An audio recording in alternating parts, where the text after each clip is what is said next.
আকাশটা পরিষ্কার না? পরিষ্কারই তো দেখা যায়। কিছুক্ষণ আগেও কিন্তু আকাশ মেঘলা ছিল, হুট করে আলোকিত হয়ে গেছে। খেয়াল করছোস?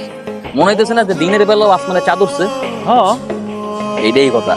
আসলে সুন্দর মানুষ থাকলে আশেপাশে সবকিছু সুন্দর লাগে, সবকিছু ভাল লাগে। এমন সুন্দর মানুষ যদি নিজের করে পাইতাম, এই নদীর পাড়ে দাঁড়াইয়া মনের কথা ভাগাভাগি করতাম। কত আশা, কত স্বপ্ন। এই কথাগুলো মনে হয় তোরেই বলতেছি।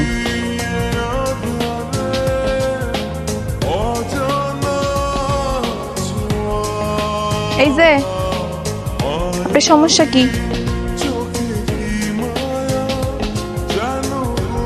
আমারে বলতেছো? আপনি আমারে তুমি কইরা কইতেছেন? আপনি কি জানেন এর পরিণতি কি হইতে পারে? কি করবো কও, একটা ঝামেলা হয়ে গেছে। একজনের না খুব মনে ধরছে, খুব পছন্দ হয়েছে। আমি চাইলেও কি এর প্রতি যে আমার ভালো লাগাটা এটা আটকে রাখতে পারবো? এটা কি সম্ভব? শুনেন, এসব বাদ দেন, নিজের সীমানা অতিক্রম করেন না। সীমানা পার হয়ে সামনে এলে সহ্য করতে পারবেন না। কথাটা মাথায় রেখে।